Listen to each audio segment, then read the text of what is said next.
Hello everyone, my name is Vijayashree and welcome to the tutorial of electric motors and transformers.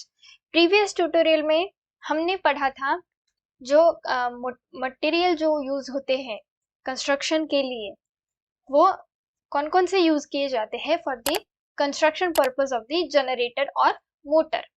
तो ये slide थी पिछले tutorial की। इसमें हमने देखा था कि इस तरीके से कुछ कंस्ट्रक्ट किया जाता है हमारे इलेक्ट्रिक मोटर या फिर जनरेटर को, और ये जो है मटेरियल यूज किए जाते हैं, और ये जो कंस्ट्रक्शन पार्ट्स है इसके लिए ये मटेरियल जो है यूज किए जाते हैं for the manufacturing of the electric motor और जनरेटर। तो ये जो पार्ट्स है इस पार्ट्स का फंक्शनिंग आज हमें इस ट्यूटोरियल में पढ़ना है। तो सबसे पहले ये है हमारा योक, दिस इज द योक, ये है हमारी फ्रेम। तो इस योक का फंक्शन क्या होता है ये हमें पढ़ना है सबसे पहले। So what is yoke? Basically the important information about the yoke which is act as the outer cover of the DC machine are as given below. अब ये एक आउटर केसिंग है, ये एक आउटर केसिंग है, इस तरीके से कुछ काम करता है कि ये क्या कहते हैं, एक आउटर कवर प्रोवाइड करता है टू दी मोटर और generator. Okay, now yoke is also called as the frame. अब इसको फ्रेम भी बोला जाता है, इसको फ्रेम भी बोला जाता है। So it provides protection to the rotating and other parts of the machine from moisture, dust, etc. तो ये क्या करता है, एक प्रोटेक्शन प्रोवाइड करता है किसको, रोटेटिंग पार्ट्स को, रोटेटिंग और अदर पार्ट्स को जो है प्रोटेक्ट करने का काम करता है। तो इन अदर पार्ट्स को या फिर रोटेटिंग पार्ट्स को प्रोटेक्ट करने का काम करता है against the moisture, dust etcetera. Okay, so yoke is an iron body which provides the path for the flux. This is essential to complete the magnetic circuit. तो मशीन के अंदर एक मैग्नेटिक सर्किट कंप्लीट करने के लिए ये योक क्या करता है, ये बेसिकली बना हुआ होता है लो रिलेक्टेंस मटेरियल से, that is cast iron, silicon steel, roll steel और कास्ट स्टील। बेसिकली ये कास्ट आयरन यूज किया जाता है जो क्या करता है, फ्लक्स को एक पाथ प्रोवाइड करता है to allow the flow of the fluxes in them. Okay, तो ये तो हो गया इसका material. So this is essential to complete the magnetic circuit, और ये बहुत ही इंपॉर्टेंट होता है एक मैग्नेटिक सर्किट को कंप्लीट करने देने के लिए। After that it provides the mechanical support for the poles. ये क्या करता है, पोल्स को मैकेनिकल सपोर्ट प्रोवाइड करने का काम करता है, सपोर्ट प्रोवाइड करने का काम करता है टू दी पोल्स। सो इसके लिए मटेरियल क्या यूज होता है हमने देख ही लिया है। For small DC machines the yoke are made of cast iron, but for larger machine cast steel और रोल स्टील इज यूज्ड। तो जो स्मॉल डीसी मशीन्स होती है उसके लिए हम यूज करते हैं कास्ट आयरन, लेकिन जो लार्जर मशीन्स होती है उसके लिए सिलिकॉन स्टील या फिर रोल्ड स्टील खास करके यूज किया जाता है। Okay, so the steel slab is rolled around a cylindrical mandrel and then welded it at the bottom to the from the yoke to form the yoke. अब इसमें basically क्या किया जाता है, एक स्टील स्लैब जो होती है उसको रोल किया जाता है अराउंड द सिलेंड्रिकल मैंडल। एक सिलेंड्रिकल मैंडल जो होता है उसके अराउंड इसको रोल किया जाता है, और उसके बाद इसको बॉटम में जो है मशीन के इसको वेल्ड किया जाता है, इसकी वेल्डिंग की जाती है टू फॉर्म द योक, और इस तरीके से हमारा जो योक का स्ट्रक्चर है वो बनता है। तो ये तो हो गया हमारा योक। अब इसके बाद है हमारा सेकेंड, दैट इज पोल्स। अब पोल्स में पोल शू भी आएंगे एंड पोल कोर भी आएंगे। तो ये जो आप स्ट्रक्चर देख रहे हैं ये पूरा का पूरा हो गया पोल, उसके बाद इतना पोर्शन हो गया पोल शू, और ये हो गया पोल का कोर, और ये पूरा का पूरा इतना इतना पार्ट मतलब क्या हो गया, पूरा का पूरा pole. So a pole of a DC machine is an electromagnet. ये जो पोल होता है ये डीसी मशीन का बेसिकली ये क्या होता है, एक इलेक्ट्रोमैग्नेट होता है।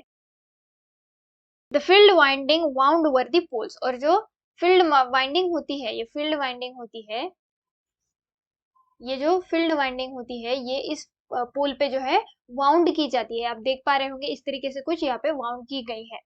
और pole produce a magnetic flux when the field winding is excited. अब ये फील्ड वाइंडिंग को जब हम सप्लाई प्रोवाइड करता है, ये आपको पोलैरिटीज दिख रही होंगी, ये है पॉजिटिव है नेगेटिव। तो जब हम इस फील्ड वाइंडिंग को जो है सप्लाई प्रोवाइड कराते हैं और ये एक्साइटेड हो जाती है, तब क्या होता है, ये पोल हमारे क्या करते हैं, मैग्नेटिक फ्लक्सेस को प्रोड्यूस करते हैं। ये पोल क्या करते हैं, मैग्नेटिक फ्लक्स को जनरेट करते हैं। अब उसके बाद pole shoe is an extended part of a pole. Okay, so pole shoe is an extended part of a pole. ये पोल का एक एक्सटेंडेड पार्ट है, आपको दिख रहा होगा। Due to its typical shape enlarges the area of the pole. क्योंकि इस टिपिकल शेप की वजह से ये क्या करता है, पोल का जो एरिया है वो इनलार्ज करने का काम करता है। Due to this enlarge area more flux can pass through the air gap up to the armature. तो इसी इनलार्ज एरिया की वजह से बहुत ही ज्यादा क्या मात्रा में जो फ्लक्सेस है वो पास हो सकते हैं थ्रू दिस एयर गैप। ये जो इतना पोर्शन है ये है एयर गैप। तो इसी इनलार्ज पोर्शन की वजह से ही क्या होता है, इस एयर गैप में से ज्यादा जो है फ्लक्सेस पास हो सकते हैं to the armature. A low reluctance magnetic material such as cast steel or cast iron is used for this pole. Okay, the construction of pole is done using the lamination of particular shape. This is to reduce the power loss due to eddy currents. तो ये pole का जो construction है किस तरीके से किया जाता है, बेसिकली लैमिनेशंस यूज किए जाते हैं। बहुत ही थिन क्या कहते हैं, थिन प्लेट्स के जो लैमिनेशंस होते हैं वो यूज किए जाते हैं for the construction of the pole. इस लैमिनेशंस को फिर बंच करके जोड़ा जाता है और ये क्रिएट किया जाता है पोल को। और इसमें क्या होता है, गैप जो होती है इनकी लैमिनेशन की बहुत ही कम होनी चाहिए। और ये लैमिनेशन क्यों किए जाते हैं, to reduce the eddy currents. Eddy currents को कम करने के लिए ये जो है लैमिनेशन किए जाते हैं। एडी करंट की वजह से जो है एडी करंट के लॉसेस बहुत ज्यादा बढ़ जाते हैं और इसीलिए हम लैमिनेशंस प्रोवाइड कराते हैं। ओके, अब इसके बाद है field winding. So the coils wound around the pole cores are called as field coils. तो ये जो क्या कहते हैं, ये जो कॉइल्स है, जो ये जो अराउंड की गई है, राउंड की गई है, वाउंड की गई है around the pole cores. Okay, तो ये जो कोर है पोल का, इसके अराउंड जो इसको वाउंड किया गया है ये है हमारी field winding. The field coils are connected in series with each other to form the field winding. Okay, तो ये जो हमारी फील्ड वाइंडिंग है ये एक दूसरे के साथ सीरीज में कनेक्ट है। आप देख पा रहे होंगे यहाँ पे इस तरीके से कुछ वाउंड है, उसके बाद यहाँ से इसमें इस पोल में जो है वाउंड की गई है, उसके बाद ये डायरेक्टली गई है इस पोल में, उसके साथ साथ इस पोल में। तो ये कोई पैरेलल कनेक्शन नहीं है, ये एक सीरीज कनेक्शन है, आप इजीली देख पा रहे होंगे। So current is passed through the field winding in a specific direction to magnetize the pole and pole shoe. तो ये क्या होता है, करंट जो होता है इसमें से पास होता है और इस करंट के पास होने से क्या होता है, एक स्पेसिफिक डायरेक्शन में जो है करंट पास होता है। तो ये क्या करता है, जब पास होता है तब पोल्स और पोल शूज को क्या करता है, मैग्नेटाइज करा देता है, मैग्नेटाइजेशन करा देता है।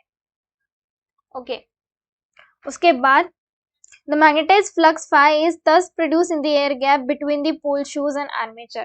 क्या होता है, ये जो मैग्नेटिक फ्लक्स है ये मैग्नेटिक फ्लक्स प्रोड्यूस हो जाते हैं, मैग्नेटिक फ्लक्स प्रोड्यूस हो जाते हैं in air gap. Air gap में मैग्नेटिक फ्लक्स प्रोड्यूस हो जाते हैं between the pole shoes and armature. किनके बीच में, पोल शूज एंड आर्मेचर के बीच में क्या होता है, मैग्नेटिक फ्लक्स जो है प्रोड्यूस हो जाते हैं। किसकी वजह से, फील्ड वाइंडिंग में से करंट पास होता है और पोल शूज जो होते हैं मैग्नेटाइज हो जाते हैं। So the field winding is also called as exciting winding. इसको क्या बोला जाता है, और एक्साइटिंग वाइंडिंग, इसको एक्साइटिंग वाइंडिंग भी बोला जाता है। और इसके लिए मटेरियल जो यूज किया जाता है that is copper. So due to the current flowing through the field winding, alternate and S poles are produced. क्या होता है, इस फील्ड वाइंडिंग में से जब करंट हमारा फ्लो होता है तो क्या होता है, due to the current flowing through the field winding, इसमें क्या होता है, N and S पोल जो होते हैं प्रोड्यूस हो जाते हैं। N एंड एस पोल्स का फॉर्मेशन होता है।